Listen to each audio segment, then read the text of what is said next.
Hi guys, welcome back to my channel. ಎಲ್ಲರೂ ಹೇಗಿದ್ದೀರಾ? ಚೆನ್ನಾಗಿದ್ದೀರಾ?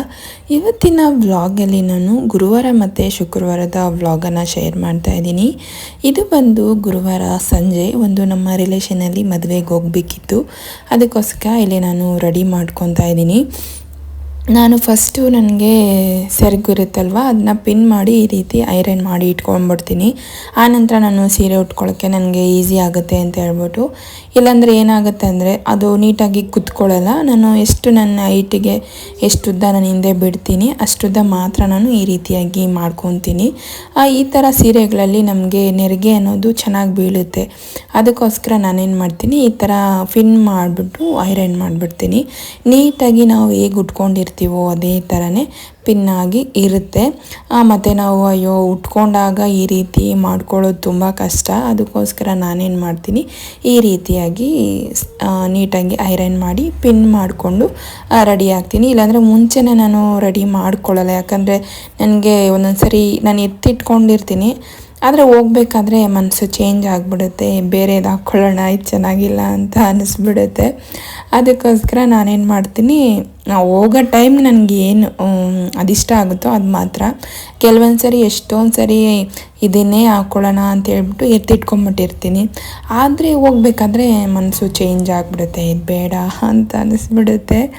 ಸರಿ ಅಂತ ಹೇಳ್ಬಿಟ್ಟು ಈಗ ಪಿನ್ ಮಾಡಿಕೊಂಡು ಆಮೇಲೆ ನಾನು ರೆಡಿ ಆಗ್ತಾಯಿದ್ದೆ. ನಾನು ಫುಲ್ಲು ರೆಡಿ ಆಗೋ ವಿಡಿಯೋನ ಶೇರ್ ಮಾಡೋಣ ಅಂದ್ಕೊಂಡೆ, ಆದರೆ ನನಗೆ ಆಗಲಿಲ್ಲ, ಟೈಮು ಅಡ್ಜಸ್ಟ್ ಆಗಲಿಲ್ಲ. ಯಾಕಂದರೆ ಬೇಗ ರೆಡಿ ಆಗಬೇಕು ಅಂತಂದರು. ಫಸ್ಟಿಗೆ ನಾನು ಪಾಪುನ ರೆಡಿ ಮಾಡಿದೆ, ಆಮೇಲೆ ನಾನು ರೆಡಿ ಆದೆ. ಟೋಟಲ್ ಈ ಥರ ಬಂತು. ನೈಟಿಗೆ ಈ ಥರ ಸೀರೆಗಳು ಚೆನ್ನಾಗಿ ಕಾಣಿಸುತ್ತೆ. ಸರಿ ಅಂತ ಹೇಳ್ಬಿಟ್ಟು ಫ್ಯಾಮಿಲಿ ಎಲ್ಲನೂ ಹೊರಟ್ವಿ. ನಮ್ಮ ಮನೆಯವ್ರಿಗೆ ಫೋಟೋಸ್ ಅವೆಲ್ಲ ಇಷ್ಟನೇ ಆಗೋದಿಲ್ಲ. ಆದ್ರೂ ಅವ್ರನ್ನ ಕರೆದು, ನನಗೆ ಫೋಟೋಸ್ ಅಂದರೆ ಇಷ್ಟ, ಅವ್ರಿಗೆ ಫೋಟೋಸ್ ಇಷ್ಟ ಆಗೋದಿಲ್ಲ. ಈ ಥರ ಆಗಿಬಿಡುತ್ತೆ ನಮ್ಮದು. ಆವಾಗ ಬಲವಂತ ಮಾಡಿ ಅವ್ರಿಗೆ ಇದು ಮಾಡಿ ಇದ್ದರೆ ಆವಾಗ ಅವರು ಫೋಟೋ ಇಡ್ಸ್ಕೋತಾರೆ. ಹೋದ್ವಿ, ಗಂಡು ಹೆಣ್ಣಿಗೆ ಮುಯಿ ಕೊಟ್ವಿ. ಆನಂತರ ಊಟ ಮುಗಿಸ್ಕೊಂಡು ಬಂದ್ವಿ. ಆಮೇಲೆ ನಾನು ಬೆಳಗ್ಗೆನೂ ಹೋಗಬೇಕಾಗಿತ್ತು. ಬೆಳಗ್ಗೆನೂ ಸರಿ ಬೆಳಗ್ಗೆ ಆದರೂ ವೀಡಿಯೋ ಮಾಡ್ಕೊಳ್ಳೋಣ ಅಂದ್ಕೊಂಡೆ, ಆದರೆ ಬೆಳಗ್ಗೆ ದಾರೆ ಬೇಗ ಬಿದ್ದುಬಿಟ್ಟಿತ್ತು. ಮನೆಯಲ್ಲಿ ಮಗುನ ಸ್ಕೂಲ್ ಕಳಿಸಿ ಮನೆ ಕೆಲಸ ಎಲ್ಲ ಮುಗಿಸಿ ನಾನು ರೆಡಿ ಆಗೋಷ್ಟರಲ್ಲಿ ಎಲ್ಲಿ ವೀಡಿಯೋ ಮಾಡ್ಕೊಳ್ಳೋದು ಅಂತ ಹೇಳ್ಬಿಟ್ಟು ಬೆಳಗ್ಗೆ ಈ ಥರ ಮಾಡ್ಕೊಂಡಿದ್ದೆ. ಆನಂತರ ಬಂದು ಒಂದು ಸ್ವಲ್ಪ ಹೊತ್ತೆಲ್ಲ ರೆಸ್ಟ್ ಮಾಡಿ ಅದನ್ನೆಲ್ಲ ನಾನು ಒಡವೆಗಳೆಲ್ಲ ಅದ್ರ ಜಾಗಕ್ಕೆ ಎತ್ತಿ ಸೇರಿಸ್ಬಿಟ್ಟು, ಆನಂತರ ಬಟ್ಟೆ ಬೇರೆ ತುಂಬ ಇತ್ತು. ಸರಿ ಅಂತ ಹೇಳ್ಬಿಟ್ಟು ಹಾಗೆ ಇದ್ದರೆ ಆಗೋದಿಲ್ಲ ಅಂತ ಹೇಳ್ಬಿಟ್ಟು ನಾನು ಮಿಷಿನ್ಗೆ ಹಾಕಿ ಒಂದು ಸರಿ ಇಟ್ಟಿದ್ದೆ. ಆನಂತರ ಇನ್ನೊಂದು ಸರಿ ಹಾಕಿದೆ. ಮತ್ತು ಈಗ ನಾವು ಅರ್ಶನಕ್ಕೆ ಮತ್ತು ನೈಟ್ ರಿಸೆಪ್ಷನ್ಗೆ ಎಲ್ಲ ಹಾಕ್ಕೊಂಡಿದ್ವಲ್ವ ಬೆಳಗ್ಗೆ, ಅದೆಲ್ಲನೂ ನೀಟಾಗಿ ನಾನು ವಾಶ್ ಮಾಡಿಬಿಡ್ತೀನಿ. ಯಾಕಂದರೆ ನನಗೆ ವಾಶ್ ಮಾಡಿದ್ರೇ ಸಮಾಧಾನ. ಮತ್ತು ನಾನು ಅದೇ ಥರ ಹಾಕ್ಕೋಬೇಕು ಅಂದರೆ ನನಗೆ ಇಷ್ಟ ಆಗೋದಿಲ್ಲ. ಈ ಥರ ಸೀರೆಗಳೆಲ್ಲ ಆರಾಮಾಗಿ ವಾಶ್ ಮಾಡ್ಬೋದು. ನೋಡ್ತಾ ಇರ್ಬೋದು ನೀವು, ಮಳೆ ಬಿದ್ದಿದೆ. ಸರಿ ಅಂತ ಹೇಳ್ಬಿಟ್ಟು 2 ದಿನ ನಾನು ಬಟ್ಟೆ ಒಗ್ದಿಲ್ಲ ಅಷ್ಟೇ. ಇಷ್ಟೊಂದು ಬಟ್ಟೆ ಇದೆ, ಮಾಡಿ ಎಲ್ಲ ಫುಲ್ಲು ಮಾಡಿ ಎಲ್ಲನೂ ನಮ್ಮದೇ ಬಟ್ಟೆಗಳಾಗ್ಬಿಟ್ಟಿತ್ತು. ಸರಿ ಅಂತ ಹೇಳ್ಬಿಟ್ಟು ವಾಶ್ ಮಾಡಿಬಿಡೋಣ, ಏನು ಮಳೆ ಬಂದರೂ ಪರವಾಗಿಲ್ಲ ಆರ್ಕೊಳ್ಳುತ್ತೆ ಅಂತ ಹೇಳ್ಬಿಟ್ಟು ವಾಶ್ ಮಾಡಿ ನೀಟಾಗಿ ಇಲ್ಲಿ ಡ್ರೈ ಆಗೋದಕ್ಕೆ ಹಾಕಿದ್ದೀನಿ. ಬೆಳಗ್ಗೆ ಎತ್ಕೊಬೋದಲ್ವ ಅಂತ ಹೇಳ್ಬಿಟ್ಟು.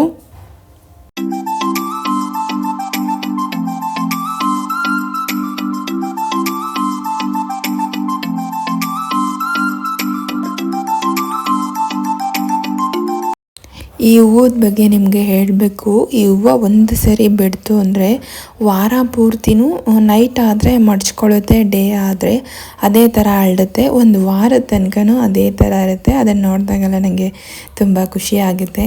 ಇದು ಬಂದು ನೆಕ್ಸ್ಟ್ ಡೇ ಶುಕ್ರವಾರದ ದಿನ ಈ ರೀತಿಯಾಗಿ ರಂಗೋಲಿ ಹಾಕಿ ಈ ಥರ ಒಂದು ಗಿಡದ ಮಧ್ಯೆ ನಮ್ಮ ರಂಗೋಲಿ ನೋಡಬೇಕಾದ್ರೆ ತುಂಬಾ ಖುಷಿ ಆಗುತ್ತೆ.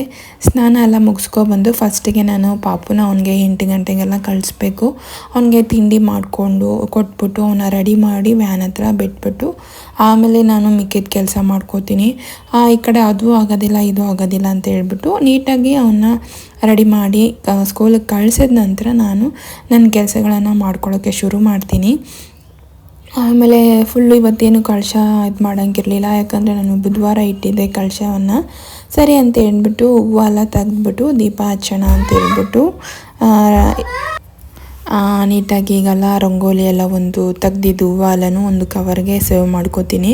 ಯಾಕಂದರೆ ನಾವು ಕಸಕ್ಕೆ ಹಾಕಬೇಕಾದ್ರೆ ನಾವು ಹಾಕ್ಬಾರ್ದು ಸರಿ ಅಂತ ಹೇಳ್ಬಿಟ್ಟು ನಮ್ಮ ಅವ್ವ ತೋಟದ ಹತ್ರ ಹೋಗ್ತಾರಲ್ವ, ಹೇಗಿದ್ರು ಅವ್ರಿಗೆ ಕಟ್ ಕಳಿಸಿದ್ರೆ ಯಾವುದಾದ್ರೂ ಗಿಡದ ಹತ್ರ ಹಾಕ್ತಾರೆ. ನೋಡ್ತಾ ಇರ್ಬೋದು ನನ್ನ ಮಗ ನನಗೆ ವಾಯ್ಸ್ ಓವರ್ ಕೊಡೋಕ್ಕೂ ಮನೇಲಿದ್ದರೆ ಬಿಡೋದಿಲ್ಲ. ಈ ರೀತಿ ಅಮ್ಮ ಅಮ್ಮ ಅಂತ ಕಿರ್ಚ್ತಾ ಇರ್ತಾನೆ. ನಾನು ಬಾಗಿಲು ಹಾಕೊಂಡ್ಬಿಟ್ಟಿರ್ತೀನಿ, ಯಾಕಂದರೆ ವಾಯ್ಸ್ ಓವರ್ ಕೊಡಬೇಕಾದ್ರೆ ಬೇರೆ ವಾಯ್ಸೆಲ್ಲ ಕೇಳಿಸೋದೇ ಚೆನ್ನಾಗಿರಲ್ಲ ಅಂತ ಹೇಳ್ಬಿಟ್ಟು. ಒಂದು ವೇಳೆ ಹೇಳಬೇಕು ಅಂದರೆ ನನ್ನ ವಾಯ್ಸೇ ಒಂದು ಸ್ವಲ್ಪ ಗರಗರ ಅಂತ ಇರುತ್ತೆ. ಪಾಪ ನೀವೆಲ್ಲ ಅಡ್ಜಸ್ಟ್ ಮಾಡ್ಕೊಂಡು ನೋಡ್ತೀರಾ, ಅದಕ್ಕೆ ನಾನು ತುಂಬ ಥ್ಯಾಂಕ್ಸ್ ಹೇಳಬೇಕು ನಿಮಗೆ. ಫುಲ್ಲು ಈ ಥರ ರಂಗೋಲಿ, ಊದದ ಕಡ್ಡಿದು, ದೇವ್ರ ಮನೇಲಿ ಏನು ಪ್ರತಿಯೊಂದು ಹೂವನ್ನು ಈ ರೀತಿ ನಾನು ಕವರ್ಗೆ ಹಾಕ್ಕೊಂಡು ಆನಂತರ ಕವರ್ಗೆ ಕಟ್ಟಿ ಇಟ್ಟಿರ್ತೀನಿ. ಅವರು ತೋಟಕ್ಕೆ ಹೋಗಬೇಕಾದ್ರೆ ಕವರನ್ನು ತೊಗೊಂಡು ಹೋಗ್ತಾರೆ. ಇನ್ನು ಮಿಕ್ಕಿದ ಕಸ ಎಲ್ಲ ಕಸದ ಗಾಡಿ ಬರುತ್ತಲ್ವ, ಅದಕ್ಕೆ ಹಾಕ್ಬಿಡ್ತೀನಿ. ನಮ್ಮ ಮನೇಲಿ ಫೋಟೋಸ್ ಜಾಸ್ತಿ ಇರೋದ್ರಿಂದ ಮಿನಿಮಮ್ ನನಗೆ 1 ಅವರ್ ಆದರೂ ಬೇಕೇ ಬೇಕು. ಸಿಂಪಲ್ಲಾಗಿ ನಾನು ಹೂವು ಹಾಕಿ ಪೂಜೆ ಮಾಡ್ತೀನಿ ಅಂದರೂ 1 ಅವರ್ ಬೇಕು. ಒಂದು ವೇಳೆ ಗ್ರ್ಯಾಂಡಾಗಿ ಮಾಡ್ತೀನಿ ಅಂದರೆ ನನಗೆ 2 ಅವರ್ ಆದರೂ ಬೇಕೇ ಬೇಕು. ಇನ್ನೊಂದು ವಿಷಯ ಅಂದರೆ ನನಗೆ ಅದು ನೀಟಾಗಿ ಮಾಡಬೇಕು, ನೀಟಾಗಿ ಅಲಂಕಾರ ಮಾಡಬೇಕು. ಮಾಡಿದ್ರೆ ಮತ್ತು ನೀಟಾಗಿ ಚಿಕ್ಕದಾದರೂ ಸರಿ ಪುಟ್ಟದಾಗಿ ರಂಗೋಲಿಗಳಾಕಿ ನನಗೆ ಪೂಜೆ ಮಾಡೋದು ತುಂಬ ಇಷ್ಟ. ಮತ್ತು ದೇವ್ರ ಹತ್ರ ಇಟ್ಟಿದ್ವಲ್ವ ಹಣ್ಣೆಲ್ಲನೂ ತೆಗೆದು ಒಂದು ಬುಟ್ಟಿಗೆ ಹಾಕಿರ್ತೀನಿ. ಹಾಲಲ್ಲಿರುತ್ತೆ ಅದು, ಅವ್ರಿಗೆ ಬೇಕು ಅಂದಾಗ ಎತ್ಕೊಂಡು ಅವರು ತಿಂತಾರೆ. ಸ್ವಲ್ಪ ಚಾಮಂತಿಗೆ ಬಿಡುವ, ರೋಸು ಬಿಡುವ ಮತ್ತು ತೋಟದ್ದು ಸ್ವಲ್ಪ ಮಳ್ಳೆ ಇತ್ತು. ಅದನ್ನೇನೆ ನಾನು ರೋಸ್ ವಾರಕ್ಕೆ ಮತ್ತು ಚಾಮಂತಿಗೆ ರೋಸ್ ವಾರಕ್ಕೊಂದ್ಸರಿ ತರಿಸ್ಕೊಂಡಿರ್ತೀನಿ. ಯಾಕಂದರೆ ನನಗೆ ಅದು ಬಿಡುವ ಇಟ್ಟರೆ ನನಗೆ ಒಂದು ಖುಷಿ, ನೋಡೋದಕ್ಕೆ ಚೆನ್ನಾಗಿ ಕಾಣಿಸೋದು. ಅದಕ್ಕೋಸ್ಕರ ಈಗ ತೋಟದ್ದು ಮಳ್ಳೆ ಇತ್ತಲ್ವ, ಅದನ್ನೇ ಈಗ ನಾನು ಕಂಪ್ಲೀಟ್ ಫೋಟೋಸ್ಗೆಲ್ಲನೂ ಹಾಕೊತಾ ಇದ್ದೀನಿ.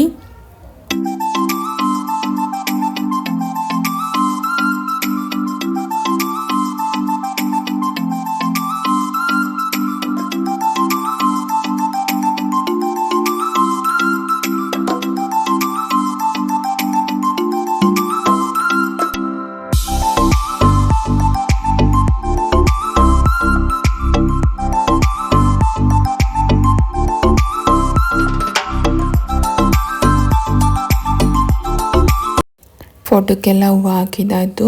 ಆನಂತರ ನಾನು ಈ ಥರದ್ದು ಬುಟ್ಟಿ ಇತ್ತು ತಾವರೆ ಹೂವುದು.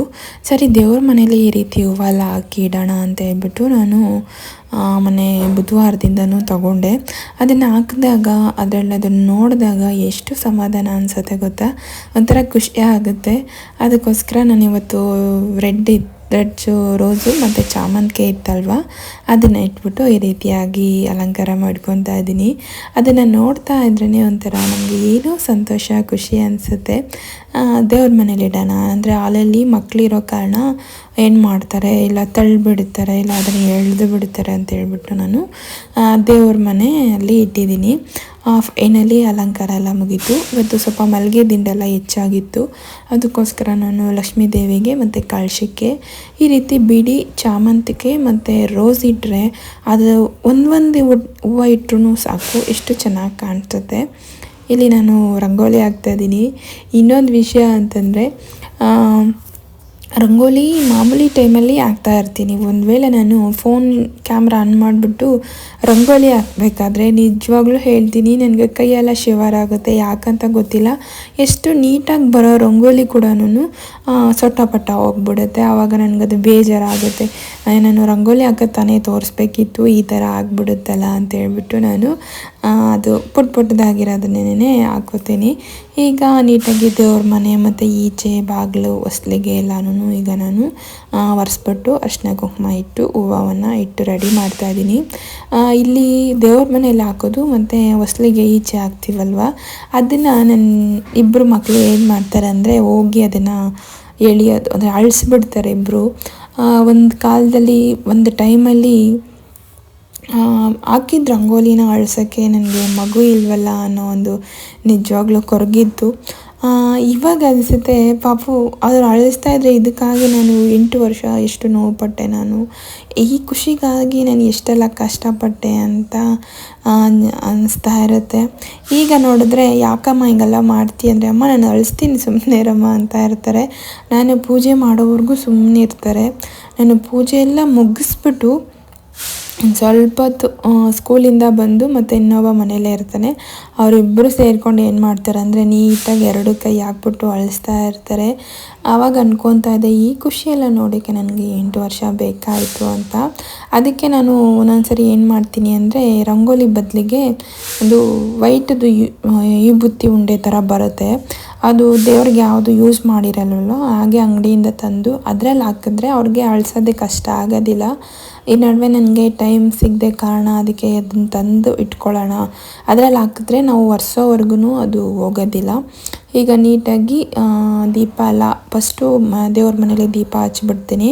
ಆನಂತರ ಉದ್ಕಡ್ಡಿ ಹಚ್ಕೊಂಡು ಹೊಸ್ಲಿಗೆ ಈಚೆ ಇರೋ ಹೊಸ್ಲಿಗೆ ಪೂಜೆ ಮಾಡಿಬಿಟ್ಟು ಆನಂತರ ಬಂದು ಮನೆಯಲ್ಲಿ ದೇವ್ರ ಮನೆಯಲ್ಲಿ ಅಂದರೆ ಈಚೆಯಿಂದ ಒಳಗಡೆ ದೇವರನ್ನು ಲಕ್ಷ್ಮೀ ಅಮ್ಮನ್ನ ಕರ್ಕೊಬರಬೇಕು ಅಂತ ಹೇಳ್ತಾರೆ. ನಾವು ಪೂಜೆ ಮಾಡಬೇಕಾದ್ರೆ ಹೊಸ್ಲಿಂದ ನಾವು ಒಳಗಡೆ ಬರಬೇಕು, ಬಂದು ದೇವ್ರ ಮನೆಯಲ್ಲಿ ಪೂಜೆ ಮಾಡಬೇಕು ಅಂತಾರೆ.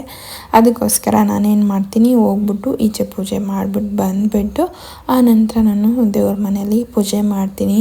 ನನಗೆ ಪೂಜೆ ಮಾಡೋದು, ಅಲಂಕಾರ ಮಾಡೋದು ಇವೆಲ್ಲ ತುಂಬ ಇಷ್ಟ ಆಗುತ್ತೆ. ಮತ್ತು ರೆಡಿ ಆಗೋದು ಇದು ಅಷ್ಟೇ ಇಷ್ಟ ಆಗುತ್ತೆ. ಒಂದು ಸರಿ ಅದು ನಾನು ಮುಟ್ಟಿದ್ರೆ ಅದೇ ಈ ಕೆಲಸ ನಾವು ಶುರು ಮಾಡಿದ್ರೆ ಅದು ಕಂಪ್ಲೀಟ್ ಆಗೋವರೆಗೂ ನಾನು ಎದ್ದೇಳಲ್ಲ. ಆ ಥರ ನಂದು ಕ್ಯಾರೆಕ್ಟರ್ ಅಂತಲೇ ಹೇಳ್ಬೋದು. ನೈವೇದ್ಯಕ್ಕೆ ಬಂದು ನಾನು ಚಿತ್ರಾನ್ನ ಮಾಡಿದ್ದೆ. ಈಗ ಪೂಜೆ ಎಲ್ಲ ಮುಗಿಸಿ ಆಮೇಲೆ ನಾನು ತಿಂಡಿ ಮಾಡ್ತೀನಿ.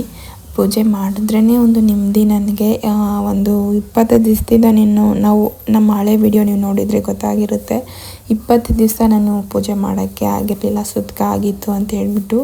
ಮನೇಲಿ ಪೂಜೆ ಮಾಡಿದ್ರೇ ಅದೊಂದು ಲಕ್ಷ್ಮೀ ಕಳೆ ಹಾಗೂ ನೆಮ್ಮದಿ ಶಾಂತಿ ಅನ್ನೋದು ನನಗೆ ಸಿಗುತ್ತೆ ಅಂತ ನಂಗೆ ಅನ್ನಿಸ್ತಾ ಇರುತ್ತೆ. ಮತ್ತು ಈಚೆ ಬಂದು ನಮ್ಮ ಮನೆಯವರು ವ್ಯಾಪಾರ ಆಗಿಲ್ಲ ಅಂತ ಹೇಳ್ಬಿಟ್ಟು ಆಹಾರ ತಂದಿದ್ರು. ಸರಿ ಅಂತ ಹೇಳ್ಬಿಟ್ಟು ನಾನು ಅದು ಈಚೆ ಇರೋ ದೇವರಿಗೆ ಹಾಕಿದ್ದೆ. ಇವತ್ತು ಅಡುಗೆಗೆ ಬಂದು ತಿಂಡಿಗೆ ಬಂದು ಚಿತ್ರಾನ್ನ ಮಾಡಿದ್ವಿ. ಆಮೇಲೆ ಅಡುಗೆಗೆ ಬಂದು ಬೇಳೆ ಸಾರು, ಮುದ್ದೆ, ಅನ್ನವನ್ನು ಮಾಡಿದ್ವಿ. ಪೂಜೆ ಎಲ್ಲ ಮಾಡಿಬಿಟ್ಟು ಮಾವಿನಕಾಯಿ ಇತ್ತು, ಅದನ್ನು ಹಣ್ಣು ಕಟ್ ಮಾಡಿಕೊಂಡು ಈಗ ಊಟ ಮುಗಿಸ್ಕೊತಾ ಇದ್ದೀನಿ. ಊಟ ಎಲ್ಲ ಮುಗಿಸ್ಕೊಂಡು ನಾನು ಮೊದಲಿಗೆನೇ ಮಿಷಿನ್ಗೆ ಹಾಕಿದ್ದೆ ಬಟ್ಟೆಗಳನ್ನು. ಸರಿ ಅಂತ ಹೇಳ್ಬಿಟ್ಟು ಅದನ್ನು ಒಣಗಾಕ್ಬಿಟ್ಟು ಬಂದುಬಿಡೋಣ ಅಂಥೇಳಿ ಇವಾಗ ಒಣಗಾಕೋಕ್ಕೆ ಬರ್ತಾಯಿದ್ದೀನಿ. ನೆಕ್ಸ್ಟು ನೀವು ನೋಡ್ತಾ ಇರ್ಬೋದು, ಗುರುವಾರ ನಾನು ಫುಲ್ಲೆಲ್ಲ ಬಟ್ಟೆಗಳನ್ನು ಹಾಕಿದ್ದೆ. ಈಗ ಅದನ್ನೆಲ್ಲ ತೆಗೆದ್ಬಿಟ್ಟು ಈಗ ನಾನು ವಾಶ್ ಮಾಡ್ಕೊಂಬಂದಿರೋ ಬಟ್ಟೆಗಳನ್ನು ಹಾಕಬೇಕು. ಕ್ಲಿಪ್ ಹಾಕಿಲ್ಲ ಅಂತಂದರೆ ಎಲ್ಲ ಗಾಳಿಗೆ ಹಾರ್ಕೊಂಡೋಗಿ ಆ ಕಡೆ ಈ ಕಡೆ ಎಲ್ಲ ಬಿದ್ದೋಗ್ಬಿಡುತ್ತೆ. ಅದಕ್ಕೋಸ್ಕರ ಪ್ರತಿಯೊಂದಕ್ಕೂ ನಾನು ಕ್ಲಿಪ್ಪನ್ನು ಹಾಕಿರ್ತೀನಿ. ಇಲ್ಲಾಂದರೆ ಎಲ್ಲ ಕೆಳಗೆ ಬಿದ್ದು ನಾವು ವಾಶ್ ಮಾಡಿರೋದನ್ನು ವೇಸ್ಟ್ ಆಗಿಬಿಡುತ್ತೆ. ಈಗ ಫುಲ್ಲು ಬಟ್ಟೆ ಎಲ್ಲ ತೆಗೆದು ಮತ್ತು ನಾನು ಬಟ್ಟೆ ಒಣಗಾಕಬೇಕು. ಆಲ್ಮೋಸ್ಟ್ ನೀವು ನನ್ನ ವೀಡಿಯೋಗಳಲ್ಲಿ ಎಷ್ಟೊಂದು ಸರಿ ನೋಡಿರ್ತೀರ, ಆ ಬಟ್ಟೆಗಳದ್ದೇ ನನ್ನ ವೀಡಿಯೋಸ್ ಇರುತ್ತೆ. ನಾನು ಒಂದು ಕ್ಲಿಪ್ಪಿಂಗ್ ಆದರೂ ಸರಿ ಇದ್ದೇ ಇರುತ್ತೆ. ನಮ್ಮ ಮನೇಲಿ ಒಂದು 8 ಜನ ಇರೋದ್ರಿಂದ 8 ಜನ ಇಲ್ಲ 7 ಜನ ಇರೋದ್ರಿಂದ ಮಕ್ಕಳದೇ ಅರ್ಧ ಬಟ್ಟೆ ಇರುತ್ತೆ. ಅದಕ್ಕೋಸ್ಕರ ಬಟ್ಟೆಗಳು ಇರುತ್ತೆ, ದಿನ ವಾಶ್ ಮಾಡ್ತಾ ಇರ್ತೀನಿ. ನಾನು ಮಿಷಿನ್ಗೆ ಹಾಕಿರ್ತೀನಿ. ಮತ್ತು ಈ ಸೀರೆಗಳನ್ನು ನಾನು ಸರ್ಪ ಹಾಕ್ಬಿಟ್ಟು ಚೆನ್ನಾಗಿ ಅದನ್ನು ಅದರಲ್ಲಿ ಅದ್ಬಿಟ್ಟು ಚೆನ್ನಾಗಿರೋ ನೀರಲ್ಲಿ ಜಾಲಿಸ್ಬಿಟ್ಟು ಕಂಫರ್ಟ್ ಹಾಕಿ ಒಣಗಾಕ್ತೀನಿ. ಅದೇನೋ ಗೊತ್ತಿಲ್ಲ, ಆದರೆ ಏನೂ ಆಗೋಲ್ಲ, ಸೀರೆಗಳು ಚೆನ್ನಾಗಿರುತ್ತೆ. ಯಾಕಂದರೆ ಅದು ರೇಷ್ಮೆದಲ್ವಲ್ಲ. ಫುಲ್ ಬಟ್ಟೆಗಳೆಲ್ಲ ತೆಗೆದು ಒಂದು ದೊಡ್ಡ ಬೇಷನ್ ತೊಗೊಂಬಂದ್ಬಿಟ್ಟಿರ್ತೀನಿ. ಅದಕ್ಕೆಲ್ಲ ಹಾಕ್ಕೊಂಡು ಮನೆಗೆ ಎತ್ಕೊಂಡೋಗಿ ಮಡ್ಚ್ಕೋತೀನಿ.